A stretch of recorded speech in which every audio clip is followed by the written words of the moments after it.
permiten privilegiar el uso de algún recurso del objeto. Entonces, cuando, por ejemplo, tú dices que algo es privado, nadie puede usar. Los únicos que pueden usar las cosas privadas de un objeto es el propio objeto y los objetos de la clase. Después, otros objetos de otras clases no van a poder utilizar esas cosas privadas de manera directa.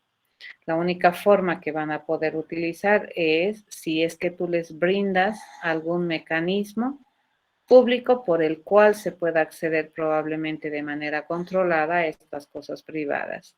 De entrada, los atributos suelen ser privados, ¿ya? La otra cápsula que existe se denomina protegido. Y el protegido, fíjense, es una cápsula un poco más ligera que el privado. Y esto le da, ¿no?, un privilegio de uso a las cosas que son protegidas dentro del objeto, al objeto propio, a los objetos de la clase y a los objetos de clases derivadas. Esto lo vamos a retomar cuando estemos prácticamente viendo el último tema del curso, ¿de acuerdo? Esta cápsula protegida tiene que ver con una otra propiedad dentro de la programación orientada a objetos que se denomina herencia, ¿no? Entonces eso nos va a tocar ver en la segunda parte del curso. Y el otro modificador de acceso se denomina public. Ustedes han debido estar viendo cuando hemos utilizado el BlueJ, el ID. Automáticamente cuando abrimos la ventana para poder escribir código fuente, pues hay ya una plantilla que me propone BlueJ para que nosotros podamos organizar nuestra implementación. Y ahí han debido ver esta famosa palabra que se llama public, ¿de acuerdo? Entonces el public te dice que ese recurso que está con este modificador de acceso puede ser usado desde cualquier lugar, ¿de acuerdo? Lo puede usar el objeto, los objetos de la clase, otros objetos que no sean de la clase, pueden utilizar todas las cosas públicas, ¿de acuerdo? Entonces, en su generalidad, fíjense, aquellas responsabilidades funcionales que nosotros le asignamos a un tipo de objeto a la hora de diseñar el tipo de objeto suelen ser prestaciones de servicio que tienen carácter público, ¿ya? Porque si es una prestación de servicios, el objeto tiene que estar en disposición de que le pidan realizar ese servicio y él ejecutar, ¿no? A estos puntos por los cuales un objeto puede ser utilizado, le llamaremos, que son públicos, se le conoce con el nombre de interfaz del objeto, ¿de acuerdo? Es el lugar por el cual el objeto puede interactuar con el mundo exterior, ¿de acuerdo? Entonces, a partir de ahora, vamos a empezar a diseñar nuestros tipos de objetos con esta clase de modificadores de acceso que me permiten tener un modelo mucho mejor, más realístico de lo que nosotros estamos observando y que por supuesto me permite cuidar la información que se tiene en los objetos, ¿ya? Entonces, el encapsulamiento, fíjense, más o menos vendría a ser como esto, ¿no? Los atributos siempre suelen ser privados, están bien encapsulados. Las implementaciones también son encapsuladas. Y todo lo que nosotros tenemos para poder utilizar las cosas del objeto se denominan interfaces del objeto y suelen tener una característica pública. Usualmente, ¿qué son públicos en un objeto? Los métodos, pero los métodos solamente se usan. Lo que no está público es la implementación que permite a ese método realizar las cosas, ¿de acuerdo? Entonces, solamente la característica está disponible para ser utilizada. Bien, a ver, vamos a analizar un ejemplo en el cual nos vamos a dar cuenta por qué es importante considerar esta propiedad del encapsulamiento a la hora de hacer diseño de programas para resolver problemas, ¿no? De alguna realidad. En este ejercicio te dice, ¿no? Se desea tener la información de cuentas bancarias estas cuentas mantienen la información del titular de la cuenta, el número de la cuenta, el saldo y la moneda, ¿no?, que tiene la cuenta. Con las cuentas se pueden realizar, dice, distintas operaciones, como por ejemplo depositar, retirar y consultar el saldo. Se pide plantear un modelo que represente este contexto. Si ustedes observan, en esa pequeña descripción que tenemos en la diapositiva en letras negras, pues tenemos una realidad acerca de lo que son el manejo de cuentas bancarias. Las cuentas bancarias, fíjense, es más que un objeto tangible, es un concepto, pero existe, ¿de acuerdo? Entonces, la cuenta bancaria probablemente tú no la puedes agarrar, pero existe, ¿ya? Entonces, es un tipo de objeto, en este caso, que es no tangible, pero que realmente es muy importante para nuestra vida, ¿no? Para mucha gente que trabaja con cuentas bancarias. Entonces, en esta pequeña descripción, el tipo de objeto que resalta, pero a leguas, ¿qué viene a ser? Una cuenta bancaria. Entonces, ¿qué tenemos que modelar? Un objeto de clase cuenta bancaria. Y en la realidad, fíjense, esta cuenta bancaria, si ustedes tienen cuentas bancarias, la información que tiene esta cuenta bancaria no es pública, ¿correcto? No es abierta, no cualquier persona o cualquier objeto del mundo en el que tú vives puede ver la información de la cuenta bancaria. Eso no es verdad. Tiene un montón de información que es privada. A solicitud, tú podrías obtener la información de una cuenta bancaria, pero siempre de manera controlada. ¿De acuerdo? En este caso, fíjense, esta información, como por ejemplo el titular de la cuenta, el número de la cuenta, el saldo de la cuenta, la moneda de la cuenta, puede ser la clave de la cuenta si ustedes quieren, tiene que ser información completamente privada. ¿Ya? Esto que acabo de enumerarles, el titular de la cuenta, el número de la cuenta, el saldo, la moneda de la cuenta, suele ser características que atribuyen conocimiento o características atribuibles se llaman, ¿no? Que le dan una propiedad de estado a cada uno de los objetos de esta clase. Y cada una de estos atributos, pues nuestro criterio común nos dice que en la realidad es privado.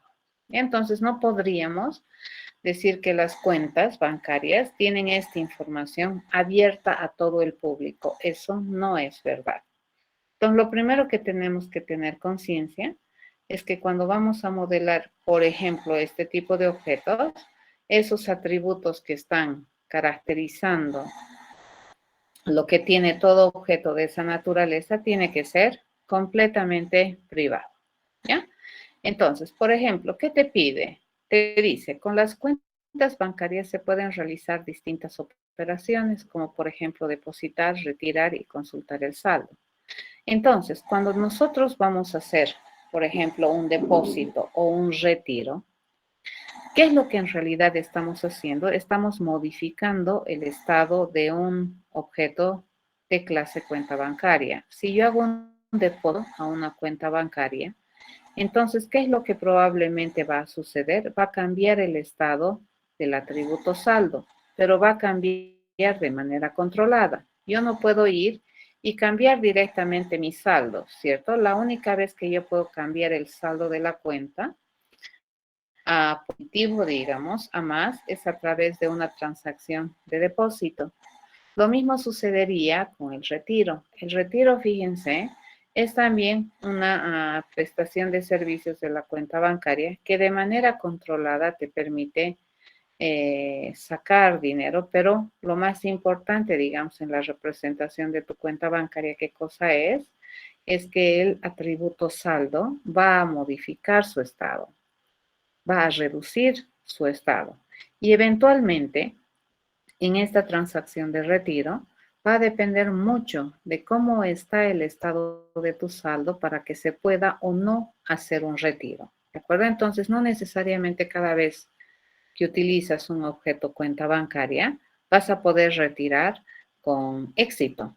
Muchas veces no te va a permitir retirar. ¿Y de qué va a depender eso? Del saldo. Entonces, cuando tú retiras en una cuenta bancaria, realmente el control de cuánto tienes en el saldo para que tú puedas sacar dinero de un banco, eso es muy importante, ¿de acuerdo? Y tú no puedes ir a cambiarle el saldo como a ti se te dé la gana, eso no es verdad, ¿ya? Entonces, la única manera de poder cambiar a positivo el saldo es haciendo depósitos, si no, no se te puede retirar dinero si no tienes el saldo suficiente para sacar el monto que estás queriendo hacer. A ver, estas estrategias para poder hacer retiro y para poder hacer depósito, que si bien es cierto, nuestro criterio común nos dice que básicamente cuando nosotros depositamos, ¿qué es lo que vamos a hacer? Vamos a hacer una suma del monto que yo deposito al saldo. Y cuando yo retiro, ¿qué es lo que vamos a hacer? Vamos a hacer una resta del monto que yo quiero retirar al saldo siempre y cuando esto sea posible. Pero este procedimiento, fíjense, es privado, porque si yo fuera, imagínense, si nosotros fuéramos a un cajero automático y pudiéramos ver el procedimiento por el cual se hace la transacción y encima tuviéramos la posibilidad de cambiar el procedimiento, pues todo el mundo tendría plata y eso no es correcto, ¿cierto? Entonces, en la realidad, los objetos mantienen información muy privada. La forma en que, por ejemplo, te entregan los billetes, la forma en cómo procede a hacer el control cuando tú quieres hacer un retiro, eso está encapsulado. Si bien es cierto, nuestro criterio común nos dice cómo probablemente es el procedimiento, pues no lo podemos ver ni cambiar. Lo único que nosotros recibimos es resultados, ¿cierto? Si yo quiero retirar, voy a obtener un resultado. Si yo quiero depositar, tengo que darle un monto y yo también puedo ver que efectivamente ha cambiado el estado de mi cuenta bancaria. Pero esos procedimientos, fíjense, yo no los puedo modificar. A lo sumo que puedo hacer, usarlos. ¿Entendido? Entonces, por lo tanto, a eso se refiere que la implementación de estos métodos de retirar, depositar, si bien es cierto, yo puedo depositar, puedo utilizar esa prestación de servicios, pues el procedimiento, la implementación con la cual se hace esta prestación de servicios, yo no la puedo ver y mucho menos modificar. Por lo tanto, las implementaciones dentro de este contexto también se consideran privadas, ¿ya? A ver, cuando nosotros le ponemos público el encapsulamiento, vamos a repetir y recordar lo que estaba en la transparencia, el encapsulamiento es la propiedad por la cual un objeto puede privilegiar el uso, ya sea de un atributo o de un método, ¿de acuerdo? El uso. Entonces, en este caso, cuando nosotros tenemos un método que es público, lo único que estoy diciendo es que ese método se puede usar, pero no se puede cambiar, ¿de acuerdo? Porque la implementación es privada, pero sí puedo utilizar, ¿sí? Entonces, en la mayoría de las veces que nosotros hagamos un diseño que sea con encapsulamiento, pues cuando tengamos métodos públicos, nosotros tenemos que estar conscientes que ese público lo único que está diciendo es que un objeto de esa naturaleza puede permitir el uso de ese método, más no cambiar la implementación del método. Ya la implementación siempre se mantiene encapsulada. A ver, vamos a implementar esto, pero antes también quiero mostrarles y quiero avanzar otro tema más para que tengamos la posibilidad de implementar de manera interesante este ejemplo que acabo de mostrarles. Y lo que vamos a hacer es introducir un nuevo temita más para poder agrandar, ¿no?, las posibilidades que tenemos para poder hacer programas. A ver, me vengo acá y vamos a venir a ver esta. Voy a cambiar de presentación. ¿Tienen alguna duda respecto al concepto del encapsulamiento? ¿Tienen alguna No, duda? decirme, ¿no? Entonces, el encapsulamiento, mientras estoy preparando la otra presentación, es la propiedad por la cual los objetos pueden ocultar información, ¿de acuerdo? Ese es el encapsulamiento. ¿Y por qué es interesante ocultar información? Porque en la realidad, los objetos, no todo lo que tienen como información está visible al mundo exterior. Un ejemplo muy claro de que esto sucede así somos nosotros los seres humanos. Si tú te cruzas con una persona en la calle, con solo mirarle no sabes su nombre, ¿cierto? Entonces el nombre de una persona es un dato encapsulado. ¿Cuándo te enteras cuál es el nombre de la persona? Siempre y cuando tú le preguntes su nombre. Y el preguntar el nombre ya es una prestación de servicio que el objeto te brinda. Y dependiendo de cómo esté implementado, el objeto tiene toda la capacidad de responderte el nombre correcto o de engañarte. Tú no vas a saber, ¿de acuerdo? Porque la implementación por la cual este objeto te está respondiendo al dime tu nombre, pues tú no la puedes ver. ¿Se entiende eso? Sí. Sí, los seres humanos somos objetos finamente encapsulados. ¿Sí? Y hay muchos objetos en el mundo real que son encapsulados. Bien, a ver, vamos a retomar un poquito lo que son las instrucciones que hasta ahorita hemos visto. Hemos visto instrucciones normativas, por ejemplo, que son las declaraciones que te permiten declarar una variable, el return, que hemos estado utilizando bastante, que te permite devolver, ¿no es cierto?, el resultado que tú has obtenido de un método que te permite generar un resultado como salida. El import todavía no lo hemos visto, pero el import viene a ser dentro de lo que es el lenguaje de programación Java, viene a ser una regla que me permite hacer uso de las bibliotecas del lenguaje. Entonces, dependiendo del lenguaje que tú vayas a utilizar, se puede denominar include o algún otro tipo de palabra se utiliza, pero para poder utilizar bibliotecas del lenguaje, ¿ya? Pero las declaraciones y los retornos, fíjense, son instrucciones normativas. Hay instrucciones que son de interacción con el usuario final que por el momento nosotros no estamos viendo. Hay dos que se llaman las lecturas y las que te permiten mostrar, pero sí esto hemos estado viendo en mi CodePad, ¿cierto? El System Out, en terminología Java, representa al dispositivo de salida estándar que tiene tu computadora y está asociado a la pantalla.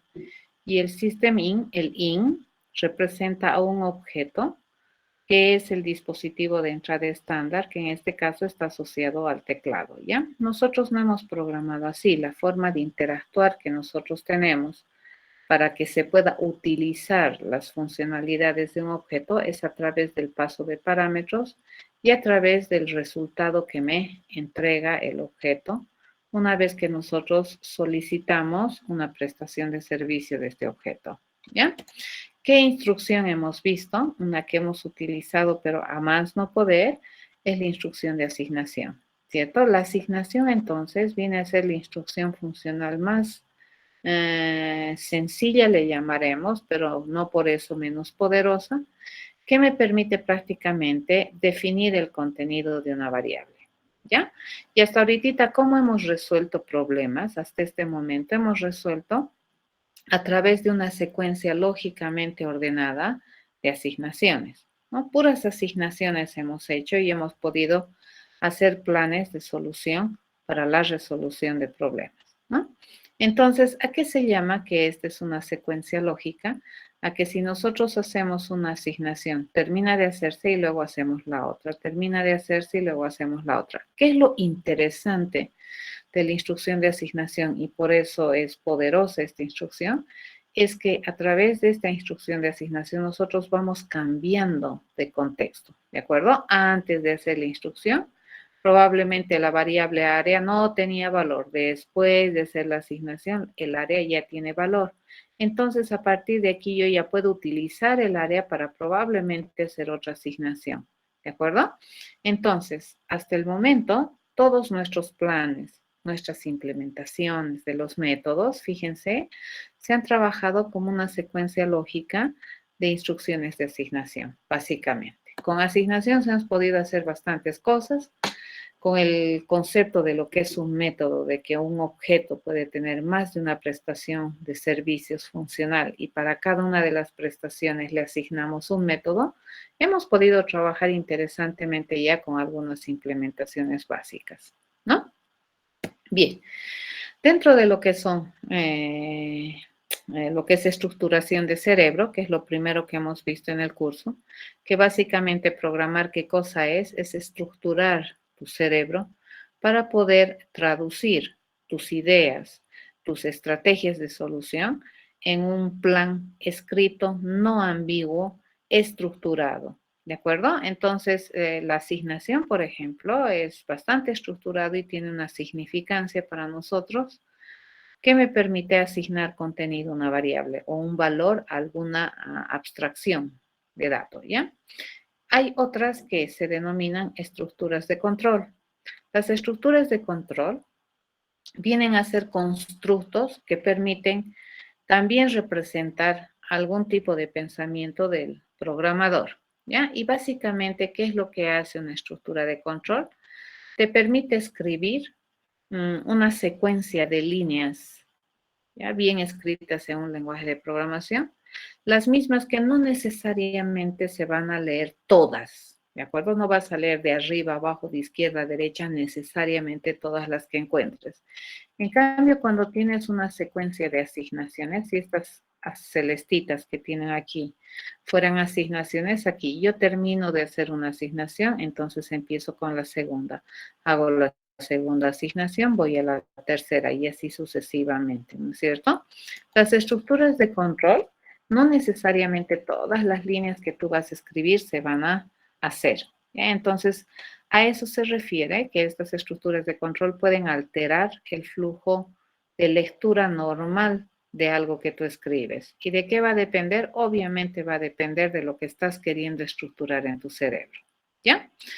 Estas estructuras de control, sí, nos vamos a dar cuenta después, con el pasar del tiempo, que son relativamente en número pocas, pero no por eso vamos a tener limitaciones para poder representar alguna idea que un ser humano tenga para poder escribir un procedimiento sistematizado para resolver algún problema o alguna tarea específica, ¿ya? Entonces, estas estructuras de control tienen estructura, tienen forma, tienen sintaxis y obviamente que tienen semántica, ¿no? Y lo que tratan de hacer es sistematizar algún pensamiento humano que me permita representar algunas cosas que en la realidad los seres humanos solemos hacer a la hora de resolver problemas. Entonces, la estructura de control más básica que existe es la estructura de control condicional. En la vida real, nosotros cuando vamos a hacer algo, no necesariamente hacemos así como caballo cochero, ¿no es cierto? En una fila rectita, primero esto, después esto, no. Muchas veces tenemos que tomar decisiones. Puede llegar un punto en el cual, dependiendo de en qué condiciones estamos, podemos optar por ir por un lado o podemos optar por ir por otro lado, ¿de acuerdo? En este caso, fíjense, la forma de proceder o de realizar alguna cosa va a estar basada sobre una condición. En este caso, nosotros podemos observar, si asumimos que estas líneas azules son asignaciones, entonces yo puedo tener una asignación, otra asignación, y llega un momento en que dependiendo, fíjense, de una condición, yo puedo venir por acá y luego continuar con mi camino.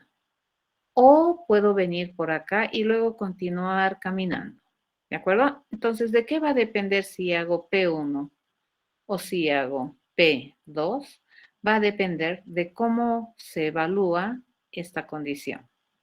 Entonces, aquí yo estoy tomando una decisión. Voy a tomar caminos alternos dependiendo de la condición. Si la condición me dice sí, entonces voy a caminar por esta línea verde. Fíjense, esas camino así y me vengo acá. ¿Qué es lo que voy a obviar? Esta parte, ¿ya? Pero si es que esta condición me dice no, entonces, ¿por qué línea vamos a caminar? Por la línea azul. Y se viene por aquí y seguimos caminando. ¿Correcto? En este caso que hemos obviado, este P1. Es muy usual que nosotros en nuestra vida cotidiana para resolver problemas, muchas veces tengamos que elegir una de dos alternativas posibles para poder resolver el problema, ¿ya? Entonces, para modelar este tipo de ideas, digamos, o de procedimientos, se utiliza esta estructura de control condicional, que te permite entonces, lo volvemos a hacer, elegir entre una de dos alternativas para poder realizar o para poder procesar o para poder completar alguna tarea que nosotros tenemos, ¿ya? Entonces, esta elección de si venimos por aquí o por acá, ¿de qué va a depender? De una condición. Las condiciones que son solamente expresiones booleanas. ¿Eso qué significa? Que cuando nosotros evaluemos esa expresión, me va a generar un resultado de tipo booleano. Sí, no, y es categórico. ¿De acuerdo? Cuando entonces nosotros hacemos una condición, te va a responder sí o no. Esta es una estructura de control simple. ¿De acuerdo? Esta. ¿Ya? Entonces, nosotros podríamos pensar algo así. Fíjense, yo tengo aquí una asignación, tengo aquí otra asignación, y este es mi if then else. Este paso que es el if then else, fíjense que se escribe en más de una línea, puede ser encerrado como un paso, como una construcción mental. ¿Ya? Entonces, una vez que yo termine de hacer esto, continuamos. Pero fíjense, ¿cómo se lee internamente esto? Se va a leer por selección. Ya vamos a ir ya sea por el camino amarillo o ya sea por el caminito verde, jamás por los dos. ¿Estamos de acuerdo? Entonces, ¿cómo se lee esto? En términos mentales, esto se leería así.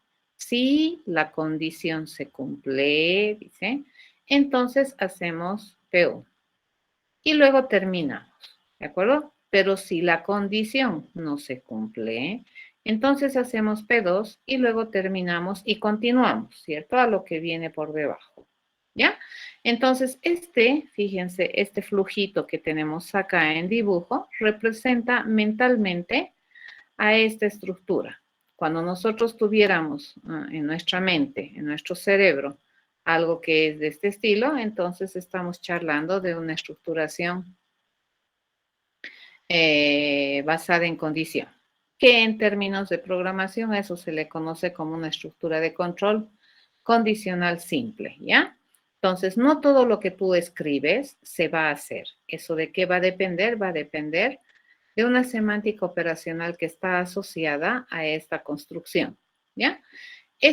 Sintácticamente en JDK, el condicional es la famosa tripla if, then, else, ¿de acuerdo? Entonces, todo lo que está en azul acá, fíjense, es palabra reservada y más o menos obligatorio para poder escribir un condicional. La palabra reservada que identifica un condicional es la palabra if, y entre los paréntesis, fíjense, tiene que venir la condición. Y la condición, ¿cómo está escrita? Como una expresión booleana, ¿ya? Si esta expresión booleana se hace verdadera, entonces acá tenemos un bloque que identifica algún proceso o algún plan que nosotros queremos hacer. Pero si es que la condición me dice falso, entonces si no, acá vamos a tener otro bloque, ¿de acuerdo? Que me permite hacer algún otro proceso. Esta sería sintácticamente un if then else en términos de lenguaje. Semánticamente, ¿qué significa esto? Semánticamente, esta es un comando, le llamaremos, de varios golpes, ¿no? Lo primero que hace es evaluar la expresión booleana. Si es que la expresión booleana te dice verdad o sí, entonces se va a saltar al paso 2. El paso 2, ¿qué te dice? Vamos a ejecutar todo lo que está en P1. Y este P1, ¿qué es? Es un bloque, ¿de acuerdo? De instrucciones que a su vez me permiten hacer algo. Una vez que termino de hacer ese bloque, entonces me voy al 4, que sería terminar. Pero si la expresión booleana te retorna falso, entonces nos vamos a saltar al 3. Y el 3 que te dice, vamos a ejecutar todo el bloque que está descrito en P2 y al terminar nos vamos a ir al 4. ¿De acuerdo? Entonces, esta es una estructura de control que modela un pensamiento condicional que me permite seleccionar uno de dos alternativas para hacer. ¿De acuerdo? ¿Y qué es lo que se supone que son las alternativas que voy a hacer? P1 y P2. ¿Ya? Sintaxis semántica operacional de un if-then-else simple. Podemos tener condicionales múltiples, les cuento. ¿En qué consiste el condicional múltiple? Consiste en que sobre la base de una condición que puede darte más de un resultado enumerable, le llamaremos, entonces se hace uno de varios procesos alternativos. Entonces, ¿qué es lo que vamos a hacer? Usualmente vamos a someter. Ya vamos a agarrar algún tipo de valor o de variable que tiene un dominio enumerable, que significa que no es real, por ejemplo, que se puede identificar de manera no ambigua en qué condición está. ¿Ya? Entonces, yo digo, esta variable o este valor de la variable, si está en condición 1, entonces vamos a hacer P1 y luego terminamos. ¿Ya? Pero si es que este valor responde a una condición 2, entonces vamos a hacer P2 y luego terminamos. ¿De acuerdo? Pero si es que este valor responde a una condición 3, entonces vamos a hacer P3 y luego terminamos. Fíjense, aquí podemos someter a varias condiciones. Por ejemplo, ¿no? Yo puedo tener qué sé yo, el mes del año explicado en números, ¿no es cierto? Entonces, si yo le digo aquí, yo tengo mes. Si el mes es 1, entonces aquí yo puedo decir enero y termino, ¿correcto? Pero si el mes es 2, entonces aquí yo escribo febrero y termino, ¿de acuerdo? Entonces, si el mes es 3, ¿qué vamos a escribir? Marzo y termino. Pero si el mes es 3, solo tengo que escribir marzo, ¿no es cierto? No puedo escribir enero, febrero, qué sé yo, no. Entonces, a eso se le llama un condicional múltiple, ¿no? Que en concepto así funciona este condicional múltiple y nuevamente fíjense, este condicional múltiple puede ser visto como un bloque, ya un solo bloque que es el condicional múltiple. Entonces aquí yo tengo una secuencia correcta, ¿no ve? Primera, segundo, tercer paso grandote, cuarto, quinto. Pero este paso, que es el tercero, fíjense, se ejecuta bajo las condiciones que hace un momento hemos explicado. ¿Cómo se puede escribir este flujo que tenemos acá? Así, ¿no es cierto? En caso de que val cumpla con la condición 1, entonces se hace P1 y luego se termina, ¿ya? En caso de que cumpla la condición 2, entonces se hace P2 y luego se termina, y así, ¿no? En terminología Javera, esto es el famoso switch. Eso tienen que ir a averiguar en los lenguajes de programación que vayan a aprender, ¿ya? Y dependiendo de cómo te provee el lenguaje de programación, puede ser tal cual el condicional múltiple o tienes que hacer alguna adaptación. En el caso de Java, el switch es una estructura que es mucho más allá del condicional múltiple, ¿no? Entonces nosotros tenemos que obligar a romper la ejecución de acuerdo a la selección múltiple con esta palabra reservada que se llama break. Entonces yo le digo, yo voy a someter el valor, ¿de acuerdo? Y en caso de que este valor cumpla la condición 1, hago P1 y luego rompo, ¿no? Break le digo y me termino acá, ¿ya? En caso de que el valor cumpla la condición 2, hago el P2 y rompo.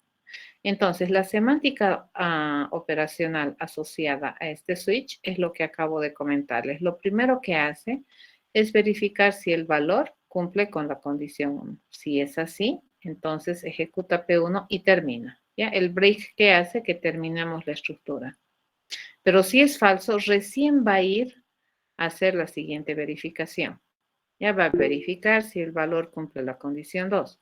Si es verdad, entonces ejecuta el P2 y termina. Pero si es falso, recién va a verificar si el valor cumple la condición 3. Y así sucesivamente, tantas veces hace eso como condiciones tenga este switch. ¿De acuerdo? A ese se le conoce con el famoso condicional múltiple. Antes de hacer este que tenemos que estaba ahí en pantalla, Lo que vamos a hacer es el ejercicio de la cuenta bancaria para poder encontrar lo que es o para poder definir mejor. El break, en este caso, sirve para terminar la estructura. ¿Ya? El break te va a permitir salir aquí, terminar el switch. ¿De acuerdo? Para eso sirve el break. El único lugar donde es decente utilizar un break es en un switch. No se pongan a utilizar un break en otras estructuras de control, ¿ya? Porque no es interesante. Siempre hay maneras más elegantes, más disciplinadas de hacer las cosas. El único lugar donde vamos a admitir un break es en el switch para modelar un condicional múltiple. ¿Estamos de acuerdo? Entonces, este switch, así tal como está escrito acá, modela este condicional múltiple que está escrito en este flujo. ¿De acuerdo? Ese condicional múltiple modela. Bien, vamos a pasar a hacer el ejercicio que teníamos en la cuenta bancaria y vamos a ponernos a ver un poco de pilas para poder hacer las cosas. Y acá. Vamos a hacer la cuenta bancaria, ¿ya? Un ratito les voy a compartir toda mi pantalla para que podamos trabajar. Ahí estamos. Y toda la pantalla, ¿ya? Entonces vamos a ir a hacer nuestro proyecto. A ver nuestro proyecto, ¿qué proyecto es este? En la introducción a la programación estamos en el 9, ¿no? Vamos a hacer el intro a la programa 9, que es este ejercicio de acá. Y lo que vamos a hacer es modelar una famosa cuenta bancaria, ¿correcto? Entonces vamos a hacer algo muy sencillo, fíjense, vamos a hacer lo que habíamos visto en la anterior diapositiva para explicar lo que es encapsulamiento y vamos a hacer un if then else más. Vamos a hacer las dos cosas al mismo tiempo, ¿ya? Vamos a modelar entonces objetos de clase cuenta bancaria. Dice, todo objeto de clase cuenta bancaria, ¿qué es lo que tiene? ¿Qué habíamos dicho que tiene? Dice que tiene un titular, ¿ya? Un titular de la cuenta. Tiene un número de cuenta, ¿ya? Tiene el saldo con el que cuenta, con el que tiene la cuenta, la moneda de la cuenta, ¿cierto? Esas cuatro cosas tenía una cuenta bancaria. Estas características que acabo de describir y enunciar acá son propiedades atribuibles, por lo tanto son atributos, ¿ya? Entonces, para fines del ejercicio nomás vamos a decir que el titular es una cadena, ¿ya? Y que yo no puedo ver el titular a menos que pongamos alguna prestación de servicios que me permita devolverte el titular, pero así, sin permiso, yo no puedo ver el titular de una cuenta bancaria, ¿correcto? Por lo tanto, vamos a decidir que este atributo es privadísimo, ¿ya? ¿Qué también es privado? Fíjense, privado va a ser el número de cuenta. Podemos agarrarlo como un entero para fines del ejercicio o podemos agarrarlo como una cadena también, porque los números de cuenta son números grandes. ¿Ya? Pero para fines del ejercicio lo vamos a agarrar como un entero. Nuevamente, el número de cuenta de una persona no es visible a menos que le preguntes o a menos que haya una prestación de servicios que te permita ingresar al dato número de cuenta de una cuenta bancaria. Obviamente, ¿qué es privadísimo? Viene a ser el saldo, ¿cierto? Porque ni siquiera el propietario puede venir y cambiar el saldo sin haber hecho una transacción válida. ¿De acuerdo? Entonces, cuando tú quieres cambiar el saldo de tu cuenta bancaria, tienes que hacerlo a través de una transacción. No puedes ir a abrir la caja fuerte del banco y poner tu plata y salirte, ¿correcto? Eso no va a suceder. Entonces, la forma de hacer una modificación en este saldo es controlada y a través de transacciones. Y el saldo, por lo tanto, para fines del banco, fíjense, es un atributo completamente privado. A lo sumo, puedes ver, si yo te digo quiero obtener el saldo de mi cuenta bancaria. Entonces, ¿qué es lo que te va a permitir hacer? Mirar la información del saldo, más no te va a permitir modificar, ¿ya? La moneda también en este caso le podemos decir que es nominal, ¿no? Le vamos a decir que es una cadena. Como ustedes están observando, string, ¿para qué sirve? Para identificar datos que son de clase cadena. Esto vendrían a ser los atributos de todo objeto de clase cuenta bancaria. Nosotros vamos a ponerle un constructor. El constructor de estos objetos de clase cuenta bancaria, vamos a decir que es una prestación de servicios que todo el mundo puede utilizar a través de la cuenta, ¿ya? Entonces, este constructor, ¿quién lo va a poder ejecutar? Lo puede ejecutar cualquiera que tenga acceso a la clase, ¿ya? Entonces, para generar una cuenta bancaria, a ver, mínimamente, ¿qué necesitamos? Necesitamos probablemente el nombre del titular, ¿ya? ¿Qué más vamos a necesitar? Probablemente el número de la cuenta, ¿cierto? Eso vamos a necesitar. Y probablemente la moneda, ¿cierto? En la que queremos nosotros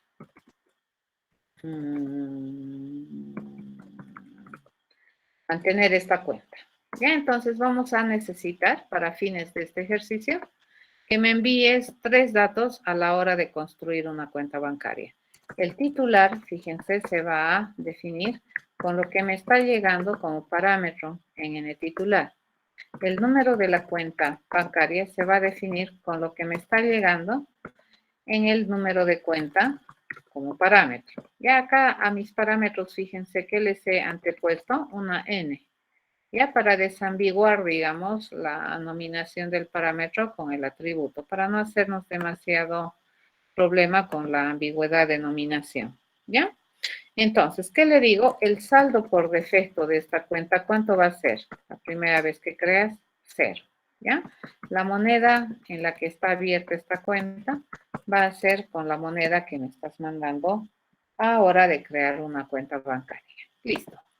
¿Qué se puede hacer? Dice, con toda cuenta bancaria. Dice que con toda cuenta bancaria nosotros podemos hacer depósitos, ¿ya? Entonces yo le puedo pedir, le puedo decir, quiero depositar. ¿Dónde? En la cuenta bancaria. Y para depositar, ¿qué mínimamente tengo que enviarte? Tengo que enviarte el monto que yo quiero depositar, ¿ya? Esto, fíjense, estamos modelando una cuenta bancaria, ¿ya? Entonces, cuando vamos al banco, probablemente me piden mis datos, todo, y ya tienen acceso a la cuenta bancaria, y ahí nosotros vamos a pedir depositar. Entonces, básicamente acá, yo tengo que ponerle condiciones, ¿cierto? A ver, ¿qué podemos decir del parámetro monto? ¿Cómo debería ser ese monto que estoy ingresando? ¿Qué consideran ustedes? Estas son restricciones, fíjense. ¿Qué se puede hacer? ¿Qué puede hacer todo objeto de clase cuenta bancaria? Depositar. ¿Qué me va a generar como resultado? Un reporte del depósito. ¿Y qué requiere como dato de entrada? Un monto. ¿De acuerdo? Ese monto, ¿qué restricciones debería cumplir? La moneda. La moneda, pero eso es monto. ¿Qué restricciones debería cumplir? El saldo. No, estoy hablando de del dato que me estás dando como entrada. No puede ser un número negativo. ¿Ya? El monto, yo le digo, es un número real. Puede ser en moneditas, ¿no ves? Fraccionado. Es un número real positivo. Ya, entonces le voy a poner ahí mi restricción. ¿De acuerdo? No vamos a validar que sea positivo, no. Yo tengo como precondición de que ese monto que me estás mandando tiene que ser un monto o una cantidad positiva. Bajo esa condición, entonces básicamente jamás un banco rechaza un depósito, ¿cierto? A menos que no sepa la cuenta bancaria, pero una vez que estás en la cuenta bancaria, básicamente el saldo se modifica, ¿ya? Vamos a agarrar lo que tenía el saldo, le vamos a sumar el monto que estoy depositando y esa nueva cifra va a ser el estado actual del saldo de esta cuenta bancaria. Listo, acabamos de depositar. ¿Ya? Acá le digo, ¿qué deberíamos saber hacer? Dice, y encima, esta es una prestación de servicios. O sea, desde afuera deberíamos poder usar el depositar, más no ver esto. ¿No ve? Yo no puedo meter las manos a la implementación, solamente uso. Le digo que depositar. ¿Y qué le mando? El monto, ¿no? Y ¿qué se compromete a generarme? Se compromete a generarme un reporte de la transacción, que va a ser un string. Y en este caso, básicamente, ¿qué le decimos? Que el reporte, fíjense, va a ser depósito realizado. ¿Sí? Podemos hacer eso. Y prácticamente mi proceso me genera ese reporte. Nada más. ¿Ya? En este caso, a ver, ¿qué podemos hacer también con todo objeto de cuenta bancaria? Dice retirar. ¿Ya? Y para retirar, ¿qué necesito mandarle también? El monto que quiero retirar. ¿Y qué me va a generar? Me puede generar un reporte o me puede generar también un monto. Ya en este caso vamos para ser un poco más consistentes con lo que tenemos arriba, vamos a generar un reporte de la transacción. Nuevamente, fíjense acá. ¿Qué podemos decir? Podemos decir nosotros que como parámetro de este método, nosotros necesitamos un monto. ¿Y qué tenemos que decir del monto? Que también este es un número real positivo, ¿cierto? No admite retirar montos negativos porque eso automáticamente aumentaría mi saldo en vez de restarlo. ¿Estamos de acuerdo? Sí. Ya, si quieren un depósito realizado, su saldo es, aquí le digo, ¿no ven? Su saldo es, y le sumo, ¿no? El saldo, ya está. Fíjense que aquí el operador más tiene otra significancia cuando trabaja con cadenas. Cuando trabaja con números, el más suma. Pero basta que tengas un operando que es una cadena, entonces ese más que hace concatena. Ya cuando les he pedido que vayan a averiguar los operadores en el lenguaje que estamos utilizando como referencia, ahí tienen que haber averiguado que el más resulta que es un operador que puede sumar o puede concatenar. ¿De acuerdo? Eso es lo que hace. Y entonces, dependiendo de en qué contexto tú usas ese más, te genera resultados diferentes. ¿Ya? Ok, acá vamos a hacer lo mismo. Entonces, veamos acá. En el retirar, esto es más interesante, ¿cierto? Bueno, vamos a generar un reporte. Y el reporte cuando se retira es un poco menos aburrido que un reporte cuando se deposita. Para poder retirar un monto, lo que yo tengo primero que verificar es si es que tengo saldo suficiente para hacer el retiro, ¿correcto? Sí. Sí, ¿no ve? Entonces aquí vamos a usar un if then else, porque tengo dos opciones, retirar o no retirar, ¿de acuerdo? Permitirle el retiro o no permitirle el retiro. Sí, tengo dos opciones. ¿Y de qué va a depender si permito el retiro o no lo permito? Va a depender de cómo es el saldo respecto al monto que estoy queriendo retirar. Entonces, en este caso, yo le pregunto, ¿será que el monto es menor o igual al saldo que tiene esta cuenta? Si me dice que sí, hago esto. Pero si me dice que no, vamos a proceder de este modo. ¿De acuerdo? Entonces, si el monto es menor o igual al saldo, mi reporte, ¿qué debería ser? Mi reporte debería ser retiro realizado, ¿no ven? Retiro realizado. ¿Ya? Y su saldo es, y debería poderle mostrar el saldo, ¿cierto? Pero previamente a tener ese saldo, yo debería reducirle al saldo el monto que se supone que estamos intentando retirar, ¿no? Entonces agarro el saldo actual, le resto el monto y esa nueva cifra va a ser el estado del saldo de esta cuenta bancaria. ¿Correcto? Eso hacemos. Entonces, si es que el monto es menor o igual al saldo, entonces podemos hacer el retiro. ¿Y qué es lo que vamos a hacer? Vamos a disminuir el saldo con este monto que nosotros hemos querido retirar y vamos a generar un reporte. Y le digo retiro realizado y su saldo, y el nuevo saldo debería salirme acá. ¿Ya? Pero si es que el monto no es menor o igual al saldo, entonces aquí yo no tengo por qué cambiar el estado del saldo, ¿cierto? No puedo cambiar el estado. Entonces yo le digo saldo insuficiente, ¿cierto? Insuficiente, retiro no realizado. O sea, eso le decimos y ese va a ser el reporte cuando no tenga saldo suficiente. ¿Ya? Fíjense, ¿qué acabamos de hacer? Acabamos de planear un retiro de una cuenta bancaria sobre la base de una condición. Nosotros nos estamos dando cuenta que no siempre se puede retirar, ¿cierto? A veces no se puede retirar. Pero si yo retiro, no puedo decirle que no es retirado, ¿cierto? O es retirado o no es retirado. No pueden hacerse las dos cosas a la misma vez.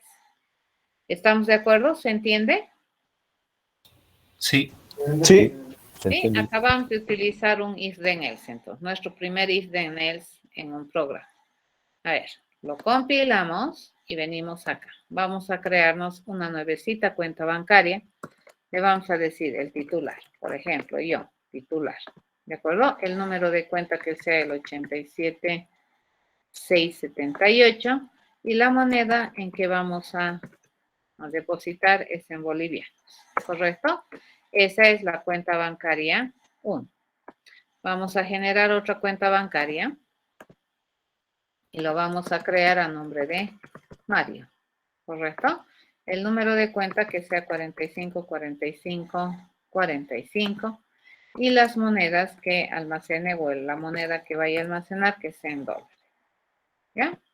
Ok. Entonces veamos. Acá nosotros podemos tener dos objetos de clase cuenta bancaria.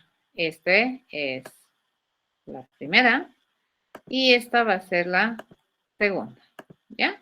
¿Qué observamos? Fíjense, tienen nombre diferente. ¿Ya? A eso se llama identidad. Tienen estado diferente.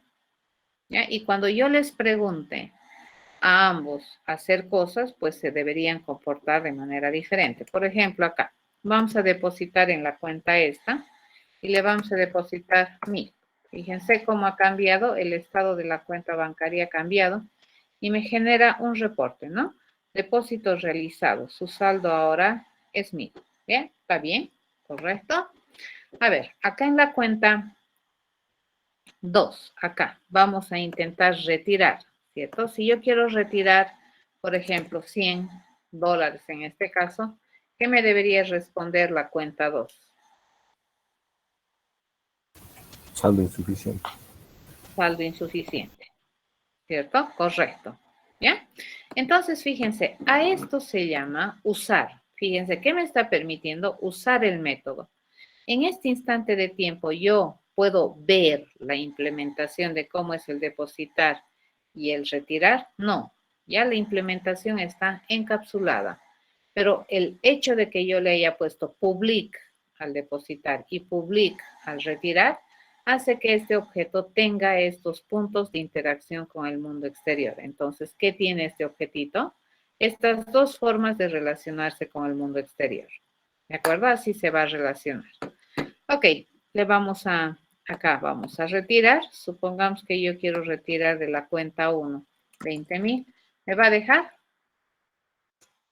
No. No, ¿verdad? Ok, pero si yo quiero retirar de esta cuenta 100 pesitos, no quiero depositar, quiero retirar 100 pesitos, ¿me va a dejar? Sí. Fíjense cómo va a cambiar, ¿de acuerdo? Cambia. Dice retiro realizado, su saldo ahora es 900. Ahora vengamos acá, vamos a traérnoslos aquí y le digo cuenta bancaria 1. Me lo voy a traer hacia aquí, ¿ya? Acabo de traérmelo el objeto aquí. Ahora vamos a quererle hacer trampa, ¿de acuerdo? A la cuenta bancaria 1 le vamos a tratar de cambiar el saldo. Ya le voy a decir, el saldo de esta cuenta le voy a poner 100,000. Jajaja. No voy a depositar, le digo, voy a querer cambiar, fíjense, voy a querer cambiar de manera directa el saldo de esta cuenta bancaria 1, de esta, ¿ya? ¿Y qué me va a decir? Que no me deja.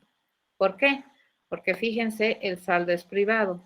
Eso quiere decir que la única manera consistente que yo tengo de cambiar el saldo positivamente es a través de una transacción de depósito. Así nomás no puedo cambiar.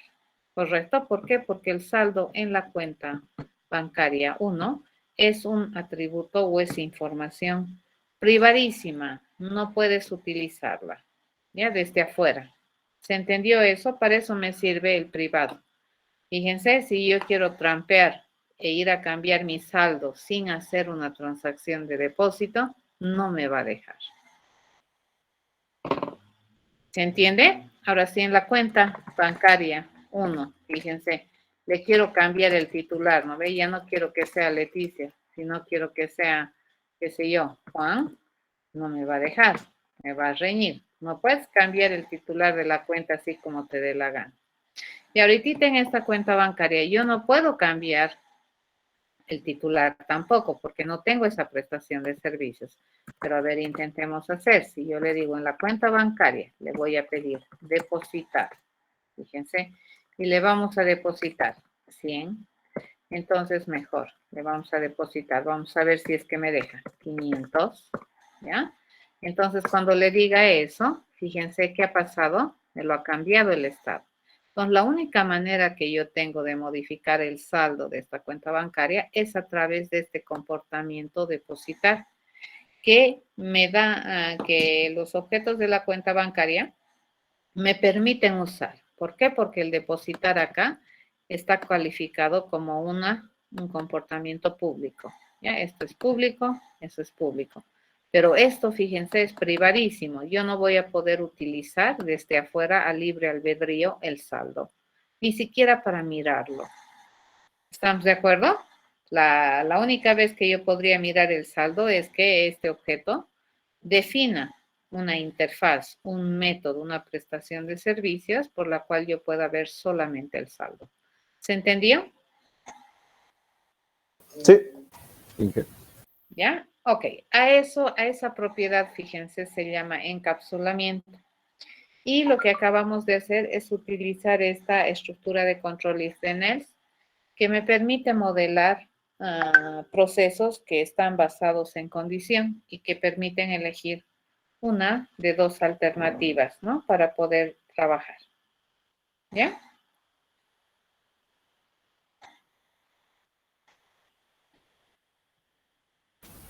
Sí, Ok, eso es. Bien.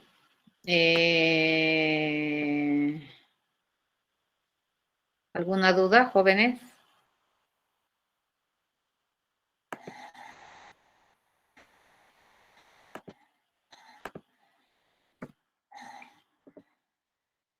¿Alguna pregunta? Inge, ¿nos pudiera mostrar de nuevo el código, por favor? Sí, claro que sí. Te muestro. Ahí está. Mientras tú miras el código, yo voy a estar... Eso es el constructor y estos son los dos métodos para depositar y para retirar.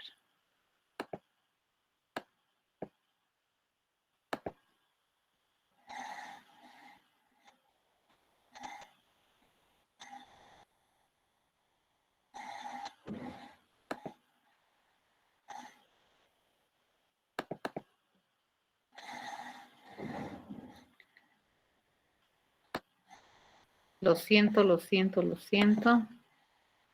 Me vengo de nuevo acá. Ahí está. ¿Quieres que te lo recorra?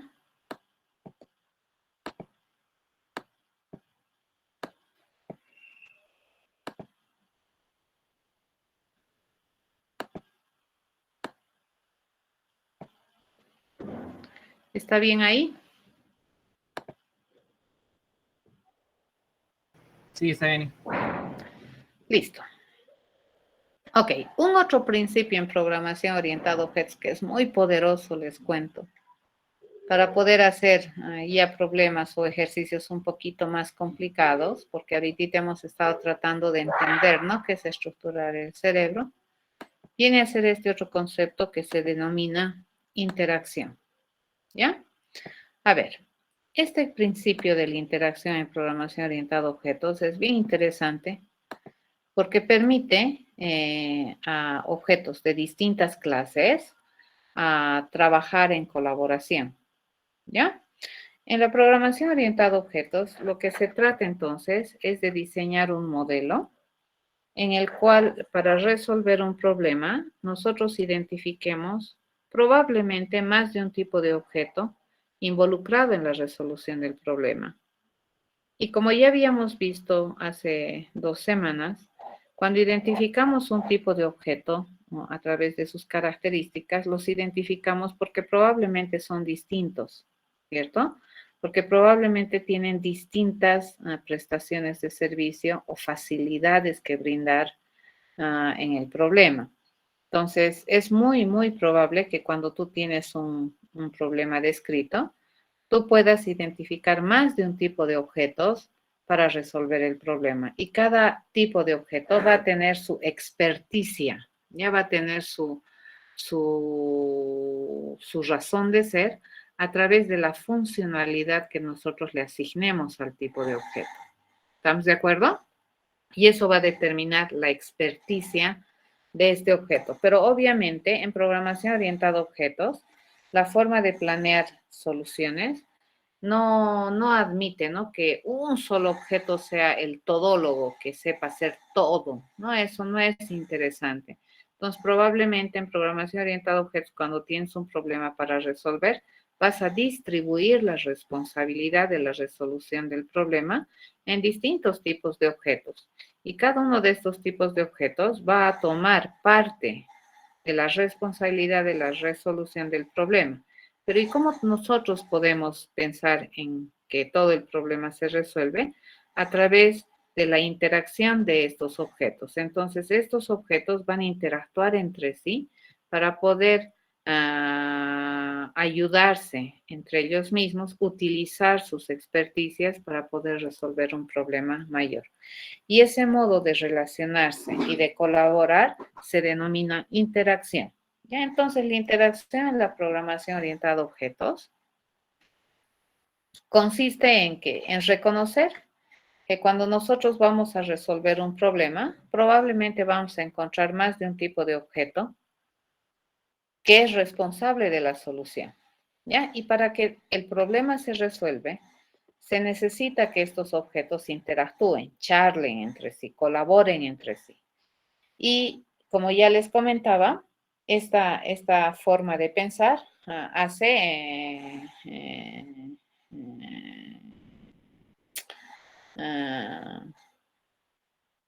que cada tipo de objeto tenga parte de la responsabilidad de la solución, ¿cierto? Entonces se genera como una experticia.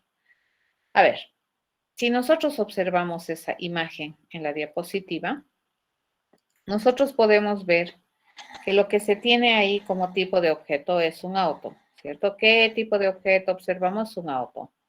Pero también podemos nosotros observar que ese tipo de objeto a su vez se compone, ¿correcto? Se compone, por ejemplo, de motor, se compone de una caja, se compone de llantas, se compone, qué sé yo, de mecanismos internos en el auto. Ya, entonces, a ver, solamente hablaremos de motor, por ejemplo.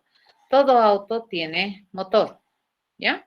Entonces, para que este auto, si nosotros lo concebimos como un medio de transporte, para que este auto pueda cumplir con su finalidad o su función, necesita de la ayuda del motor, necesita de la ayuda del volante, necesita que en realidad el volante vendría a ser la interfaz para todo el sistema de dirección, ¿cierto? Necesita el sistema de cajas para controlar las velocidades dentro del motor. Entonces, fíjense, cuando nosotros pensamos en un tipo de objeto, salvo el objeto sea muy sencillo, los objetos pueden ser compuestos, ¿ya? Y si hay un objeto que dice que tiene partes que a su vez son otros objetos, Probablemente este objeto, para poder hacer bien su trabajo, va a necesitar utilizar de las partes. Entonces, las partes aquí tienen que brindar servicios al todo. Para que este auto se pueda mover, el motor tiene que brindar servicios al auto para que el auto se pueda mover. ¿Ya? Ahora, el sistema de dirección, fíjense, tiene que brindar servicios para que el auto se pueda mover. ¿De acuerdo? Entonces, en este caso, nosotros estamos concibiendo que nuestro auto no es solamente la carcasa, ¿no ve? Este auto se compone de componentes, valga la redundancia, de partes que a su vez le van a brindar servicios a este tipo de objeto más grande. ¿Ya? Ok, en este sentido, el auto, si es que queremos tener como medio de transporte, sin sus partes no funciona, ¿cierto? Sin motor no va a funcionar. Sin un mecanismo de dirección no va a funcionar. Entonces aquí el auto requiere de sus partes, requiere de la ayuda de sus partes para que pueda cumplir su finalidad. ¿Cómo se modela esto en programación orientada a objetos? Se dice, ¿no ve? Yo tengo un auto y todo auto tiene motor. ¿Y el motor de qué clase es? De clase motor. Y el motor a su vez es otro tipo de objetos. Entonces yo digo, todo auto tiene motor. Y si el auto tiene motor, probablemente es porque el auto va a usar el motor, ¿no ves? Sería medio raro que no use. ¿Estamos de acuerdo? Cuando tú tienes un libro, ¿para qué es? Leer. Para leerlo, ¿correcto? Entonces, probablemente la funcionalidad de tu libro es darte información y tú vas a usar ese libro para leerlo. Ya, en este caso, la relación, fíjense, es mucho más estricta que la del libro. Ya, en este caso, el auto sin el motor no puede funcionar. Es impensable que funcione. Ya, como está pensada aquí. Entonces, a este tipo de relaciones se le llama una composición. Hay otra forma de relacionar también que vendría a ser, que tiene más o menos la misma idea, pero no es tan obligatoria. Por ejemplo, yo tengo estos dos tipos de objeto, una computadora y una impresora. ¿Ya? Una computadora, ¿cuál es su finalidad? Calcular, computar, ¿ya? Ejecutar programas. Y la impresora, ¿cuál es su finalidad? Imprimir. La computadora sin impresora puede vivir, ¿cierto? Funciona, ¿ya? Pero si nosotros generamos, por ejemplo, una relación entre la computadora y la impresora, entonces lo que estamos haciendo es agregándole funcionalidad a esta computadora. La computadora, además de hacer sus funciones básicas, que es calcular, computar, ejecutar, además de eso, si le agregamos la impresora, tiene la capacidad de imprimir. ¿De acuerdo? Entonces, a esta relación se llama una relación causal de conveniencia, ya que este tipo de objeto le añade, le agrega funcionalidades a este otro, ¿no? En terminología orientada a objetos, así se escribe, similar al automotor. ¿Cuál es la diferencia entre automotor, computadora e impresora? Es que esta impresora puede no existir y aún así la computadora funciona. En cambio, en el auto no. Si el auto no tiene motor, no va a funcionar. ¿Correcto? Entonces, a esta relación se le llama agregación. ¿Ya? ¿Por qué se le conoce así? Porque este objeto le agrega funcionalidades a este otro, pero no es fundamental. ¿Ya? Este por sí solito, sin impresora, también puede funcionar. Y obviamente, si una computadora quiere imprimir, quiere dar la prestación de imprimir, entonces lo primero que tiene que ir a ver es si es que tiene una impresora conectada. Si tiene una impresora conectada, le va a pedir a esa impresora que imprima. Él no va a imprimir. ¿Quién va a imprimir? La impresora, ¿ya? Pero si yo quiero imprimir y resulta que no tiene una impresora conectada, entonces la computadora tiene toda la posibilidad de sacarte un mensaje de error y decirte no hay impresora conectada. Y listo. De todas maneras, la computadora sigue funcionando. Ya a eso se llama agregación. Y la otra relación de interacción que nosotros conocemos es una relación de colaboración. De hecho, cualquier relación de interacción te obliga a hacer una colaboración funcional, pero hay esta relación realmente es causal y casual. Ya, por ejemplo, si nosotros tenemos estos dos tipos de objeto, un auto y un chofer, entonces fíjense, No es verdad que el chofer tiene auto. Tampoco es verdad que el auto tiene chofer. Aquí la relación es más de colaboración. El chofer conduce al auto, pero no lo tiene. ¿De acuerdo? Y al revés, el auto no tiene chofer, porque si es así, yo cuando vaya a comprarme mi auto quiero con chofer incluido y eso no es correcto, ¿cierto? Entonces, la relación entre chofer y auto, fíjense, es causal y casual. Entonces, en este caso, se puede decir, ¿no? El chofer conduce un auto y el auto es conducido por el chofer. ¿Quién hace qué? ¿Quién es el objeto que requiere los servicios de quién? ¿El chofer del auto o el auto del chofer? ¿Quién requiere servicios de quién? El chofer de la El persona. auto del chofer. El chofer Sí, del auto. ¿Ve? el auto. Exacto, el chofer es el inteligente, entonces el auto tiene que darle servicios, fíjense, volante, caja. El volante es una interfaz para poder charlar con el auto, para poder interactuar con el auto. La caja, por ejemplo, es otro mecanismo de interfazado con todo el mecanismo complejo que tiene el auto. Ya los pedales que tienes ahí también son puntos de acceso a toda la complejidad que tiene el auto. ¿Estamos de acuerdo? Eso se llama interfaces. Entonces, ¿esto cómo se puede modelar? El chofer conduce un auto, pero fíjense, no está como atributo. ¿Qué sabe hacer todo chofer? Conducir. Y para conducir, ¿qué requiere? De un auto. ¿De acuerdo? Entonces, aquí la relación, fíjense, es causal, casual. ¿Por qué? Porque nosotros vamos a atribuirle o le vamos a dar este objeto para que cumpla una responsabilidad, pero no es verdad que el chofer tiene auto. ¿Se entiende? Lo mismo sería con ustedes, ¿no ve? Ustedes con el libro que hacen, leen. Si quieren leer, entonces probablemente, ¿qué van a necesitar? De un libro. Esa es una relación causal, ¿ya? Y aquí la relación se genera porque realmente quieres colaborar. Para poder hacer tu trabajo de conducir, necesitas de la ayuda de un auto. Pero si no hay auto, no puedes conducir. ¿Correcto?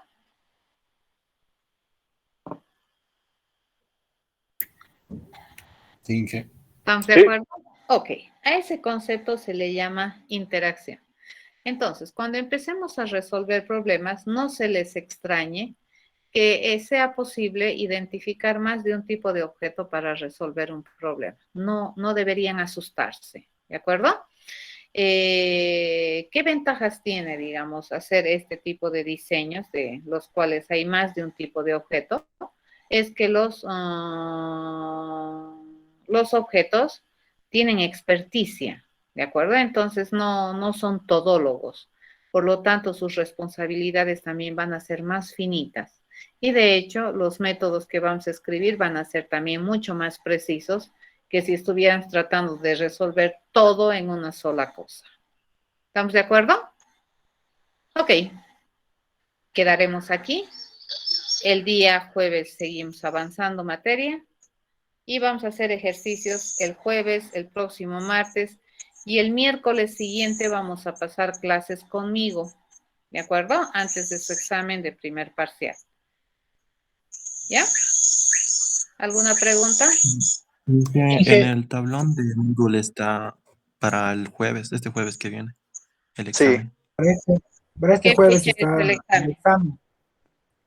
¿Qué fecha? 21. El 21 de 21. 21. ¿En serio? ¿Tan rápido ya estamos? Por Dios, señor, no puedo creer. Es que Inge, creo que nos pasamos 2 veces clases y Vamos pues atrasados. nosotros Sí, Sí, estamos en 2 atrasados. clases no pasamos. Sí, pues por el Estamos día del atrasados por los estudiante feriados. y sí, estamos atrasados. Queríamos reponer, pero no se pudo ir.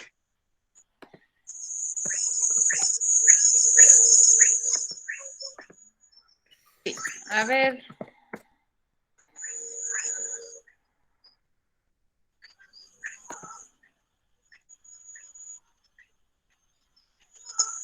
¿Qué fecha estamos?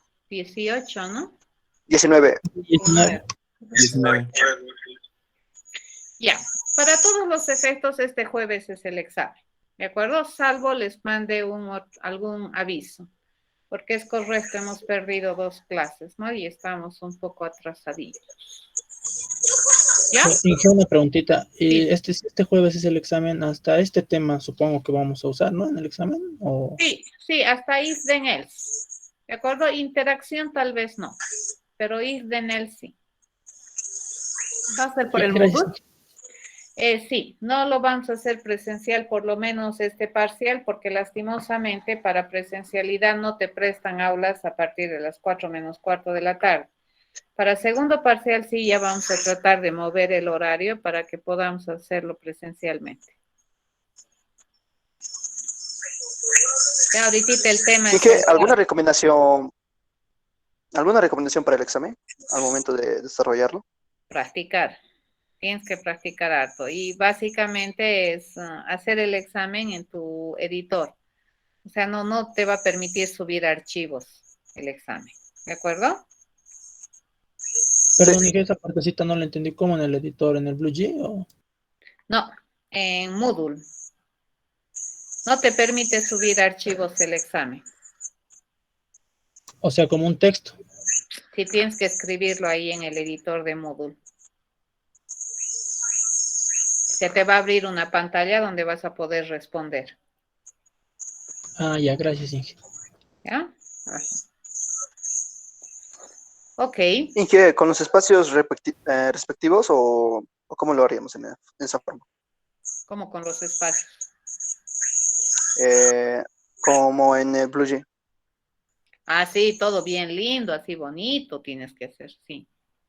Eso es disciplina, les cuento. Hacer indentación es disciplina. Los IDES ya te ponen, ¿no ve? Indentación por defecto, pero sí, puedes utilizar cualquier editor de texto para hacer código. Y debería ser disciplinado a la hora de escribir. ¿Ya? Ya, Inge. Ok. Nos vemos Inge, en... ¿nos tenemos que conectar al Meet? Sí. Para dar el examen tienes que conectarte al Meet.